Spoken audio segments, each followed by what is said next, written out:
कुछ पता चला? कहीं से भी हो उसको पकड़ के लाओ। जाओ।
अब वो मेरे पास कभी नहीं आएंगे रानी माँ।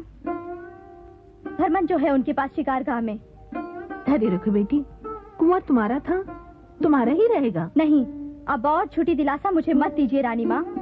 वे कभी मेरे नहीं हुए और अब तो दया कीजिए, मुझे देवमूंगा भेज दीजिए। ये अपमान मैं और नहीं झेल सकती। तुम्हारा अपमान इस राजवंश का अपमान है बहू। कहीं नहीं जाओगी तुम। कुंवर सिंह या तो कुल मर्यादा की लाज रखेगा या राजगद्दी त्यागेगा।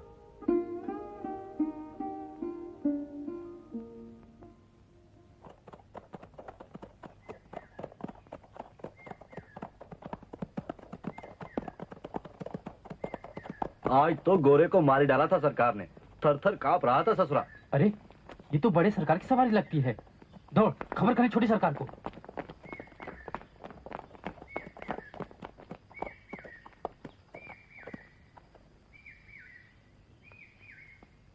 बाबा हुजूर, आप मुझे बुलवा लिया होता। बुलवा लेता तो आपका ये करिश्मा देखना नसीब होता क्या? अच्छा लगा ये शिकारगाह आपको? शिकारगाह? शेर, चीता, भेड़िया और अब जिंदा शिकार। बाबा आप थके हैं, बैठ जाएं, थोड़ा आराम कर लें। मेरी थकान और आराम की भी परवाह है आपको? फिर तो आप जगदीशपुर ड्योरी में नजर आते, रियासत के इंतजामात देखते, लेकिन आपको शिकार से फुर्सत कहाँ? बाबा ये औरत है, शिकार होने से बचाई गई औरत। बचाई गई या रियासत के सबसे बड़े शिकारी का शिकार करते हुए? ऐसी के लिए ही जितौरा जंगल में बना है ये बंगला। 100 लफंगों की टोली पर खजाना लुटाते दिल नहीं भरा तो अब बाजारू औरतों पर न्यौछावरी शुरू कर दी। ऐसी अंधी न्यौछावरी कि गोरे हाकिम की इज्जत उतार दी। खानदान इज्जत और रियासत इकट्ठे नजर कर दिए कदना मुगलन को। गंगा माई की गोद में धुलती भोजपुर कन्या का हरण क्या बाबा हुजूर सहन कर पाते? जमींदारी और मालगुजारी की परवाह न होती तो जैनी तलवार से सर काट दिया होता उस गोरे भेड़िए का। बहुत सुन लिए मैंने ऐसे अकल भरे किस्से। तुम बर्बाद हो चुके हो कुंवर सिंह। तुम्हारी ये यासी घुमक्कड़ी और शाह खच्ची ने कोकला दम पर दिया है तुम में। ज्येष्ठ पुत्र होने के बावजूद तुम गद्दी के काबिल कतई नहीं। ये क्या कह रहे हैं बाबा? वही जो तुम सुन रहे हो कुंवर सिंह। अब से तुम सिर्फ अपने हिस्से के हकदार रहोगे। और भी 3 बेटे हैं हमारे। तुम्हें गद्दी सौंप कर उनकी तकदीर में फकीरी नहीं चूक सकता मैं। रियासत के टुकड़े करेंगे अपने हाथों? नहीं तो क्या उन 3 बेटों पर अन्याय थोपेंगे? तो क्या रानी माँ भी इस फैसले में शामिल है? रियासत के फैसले महाराज करते हैं, रानियां और पटरानियां नहीं। बेशक बाबा हुजूर, लेकिन होने वाले महाराज को ऐसे हालात में फैसले लेने होते हैं। वही खोखला दम। अदालती हुक्मनामा तुम्हें मेरे फैसले की खबर दे देगा।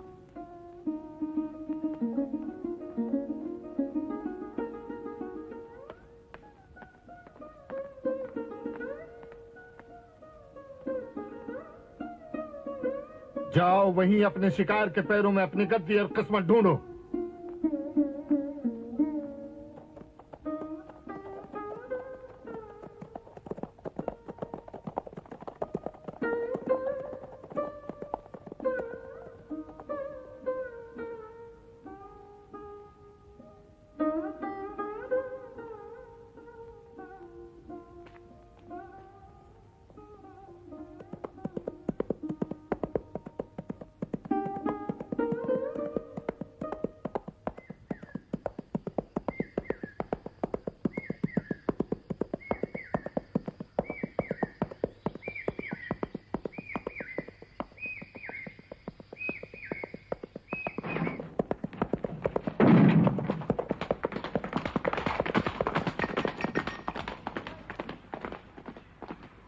क्या हम लोगों के बीच अब स्नेह का रिश्ता नहीं रह गया है?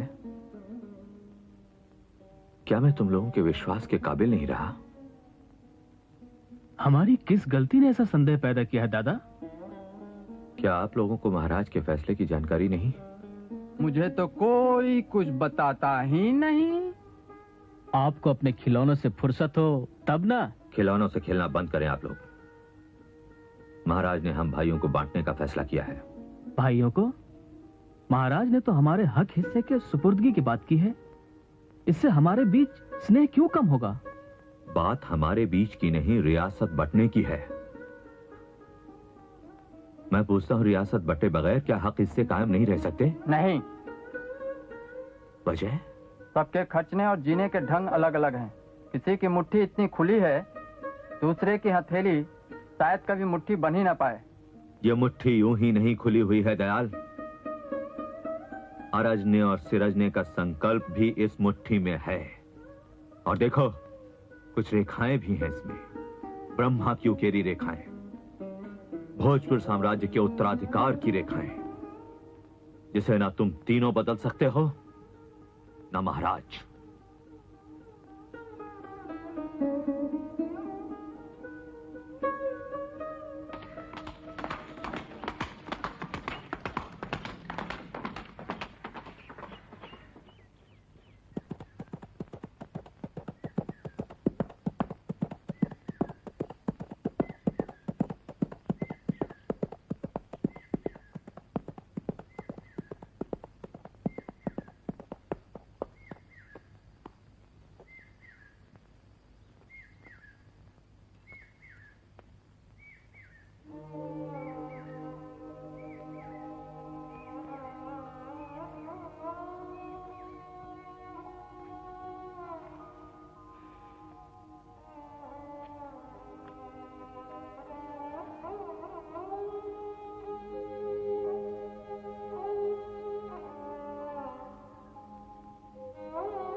सब ठीक तो है?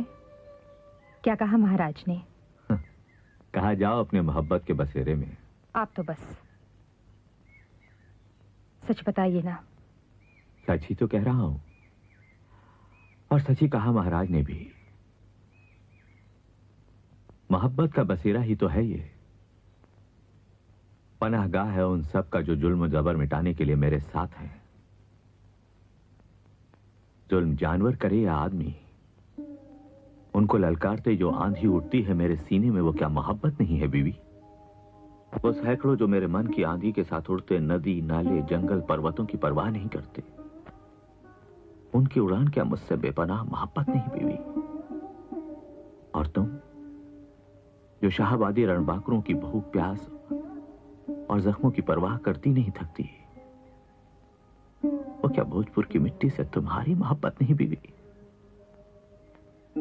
पहचान खो गई है बाबा की, आने वाले वक्त की पहचान खो गई है।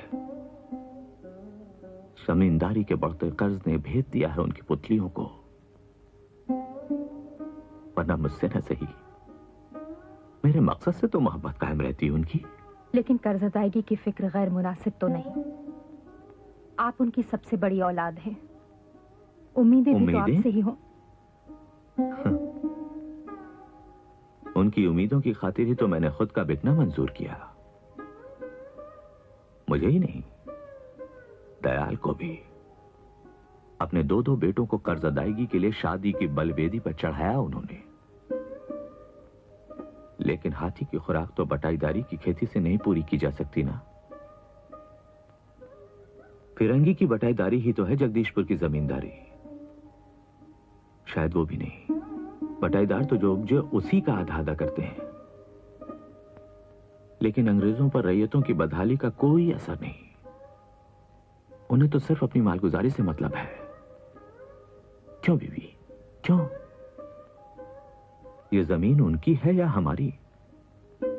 हमारे पुरखों की इस माटी में उनके कर्ज का पेड़ क्यों पनपे? लेकिन इसमें राजा हुजूर का क्या कसूर? वे भी तो बेबस हैं। क्या करें वे? क्या करें? भरोसा करें मुझ पर, मेरी आजाद ख्याली पर। जिसकी तबीयत में आजादी नहीं धर्मी, वो कोई फांस नहीं काट सकता, कर्ज की फांस भी नहीं। लेकिन उन्हें मेरी ये आजाद तबीयत गैर जिम्मेदाराना लगती है। मेरे हमसफर घोड़े और बाकी घुड़सवारों की खुराक फिजूल खर्ची लगती है। जंगल के इन जर्रों से मेरी यारी और आदमखोरों की निशानेबाजी आवारागर्दी लगती है। वक्त आएगा धर्मी, बेशक आएगा, जब यही जंगल शाहबादी रणवाकरों की मान बनेगा और उनके अचूक घात भोजपुर की तरफ मुखातिब हर दुश्मन दहाड़ की गर्दन दबोच लेंगे। पर वो तो मुझे ही बेदखल कर देना चाहते हैं। मुझे, इसके जन्मते ही मां ने अपने नाम का दखल दे दिया, जिसका इस जंगल और इस तलवार पर ही नहीं, एक एक रियाया के दिल पर दखल कायम हो चुका है। तो क्या तकरार करेंगे राजा हुजूर से, अपने वालिद और भाइयों से? नहीं, नहीं। ये दरार एक मजलूम, गैर मजहबी, अदना औरत की खातिर? ना हुजूर, ना।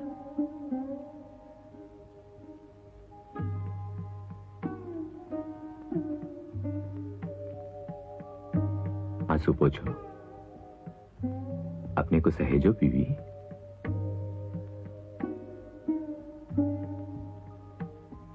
कुंवर सिंह के पनाहगाह की अन्नपूर्णा ना तो अदना हो सकती है और ना गैर मजहबी। रियाया का हर मजहब राजा का अपना मजहब होता है। अंग्रेज अफसर की गंदी निगाह से तुम्हारी रक्षा कर मैंने राजा का मजहब निभाया है। उन्हें तुम्हारे मजहब की नहीं, अंग्रेज हाकिम के बिदकने का खौफ है।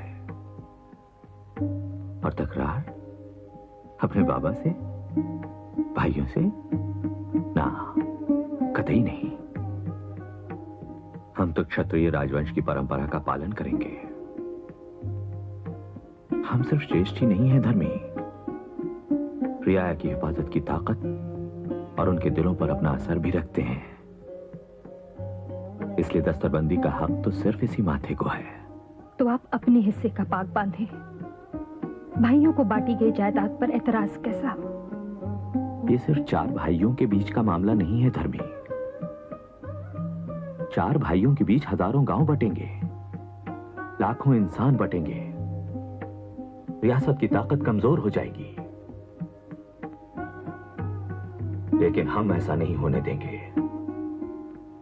हम तो जोड़ेंगे, गांव से गांव, शहर से शहर, इस जंगल के साथ और जंगल। हम हजारों हजार पेड़ लगाएंगे ताकि ये जंगल एक अथाह किला बन जाए। और बीवी, हम तो जोड़ेंगे मजहब से मजहब को। मैं महादेव के मंदिर बनवाऊंगा और तुम बनवाओगी मस्जिदें। लेकिन दोनों के लिए खजाना एक होगा, बनाने वाले हाथ एक होंगे।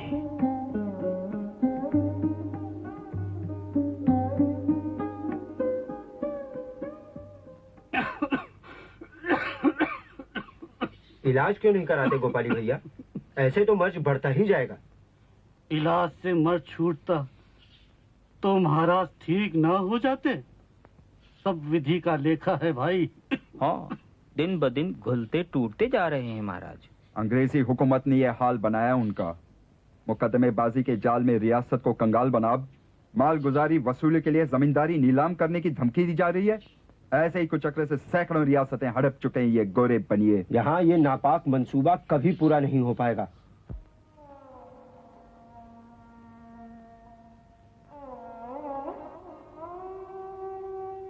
हमारी ये दरखास्त भी नामंजूर कर दी उन्होंने। नामंजूर ही नहीं की, फौरन खजाना अदा करने का सख्त हुक्मनामा भी भेजा है। दोस्ती का ढोंग रचता है ये कमिश्नर। न लगान माफी देगा न कर्ज। उसकी बातों की चाशनी से महाजन की जकड़ टूटेगी। इस हुक्मनामे से वो चाशनी भी गायब है बाबा सरकार। इसमें तो मोहलत की तारीख बीतने पर नीलामी की खुली चेतावनी है। आप चिंता न करें महाराज, कोई न कोई रास्ता निकल ही आएगा। कोई रास्ता नहीं निकल सकता। हर रास्ते कुंवर सिंह ने बंद कर दिए। अंग्रेज हाकिम पर हमले की खबर लाट तक पहुंची हुई है। महाराज, क्यों ना कुंवर जी को ही रास्ता निकालने का जिम्मा सौंपा जाए? हाँ बाबा, गोरे उनकी इज्जत भी करते हैं और उनसे खौफ भी खाते हैं। और सरकार, बाबू कुंवर सिंह को हाजिर पाकर गोरों के अहंकार पर लगे जख्म भी भर जाएंगे। यही रीति है राजनीति भी। अब आप सब जैसा उचित समझे करें।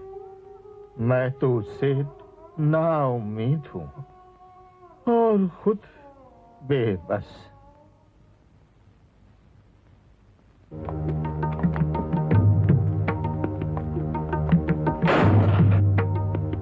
तुम किसका परमिशन से?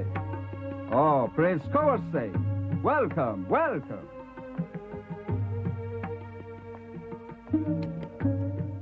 ये क्या है?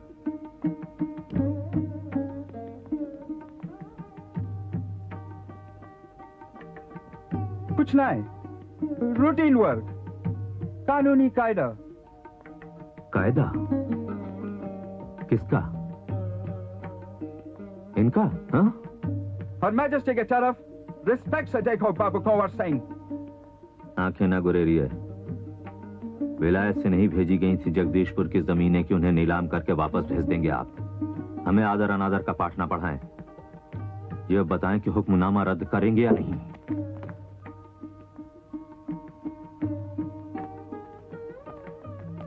हमारे पिता सख्त बीमार हैं कलेक्टर साहब, वक्त नहीं है ज्यादा मेरे पास।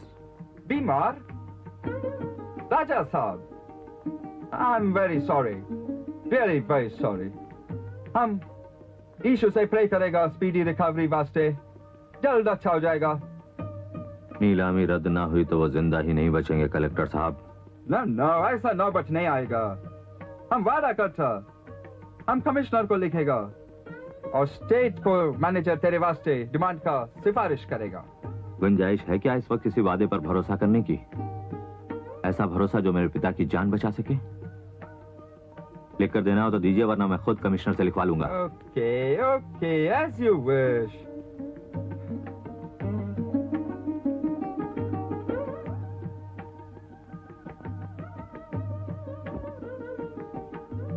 धन्यवाद।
कभी भरोसा नहीं किया मेरा। जिम्मा सौंपा था तो इंतजार भी करते।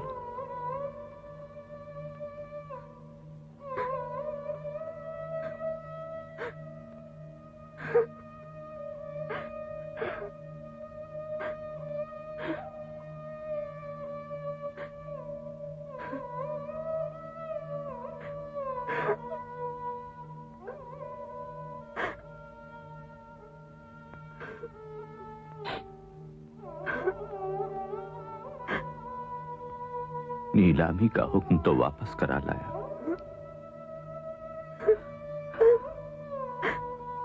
बाबा हुजूर को कैसे वापस बुलाऊं?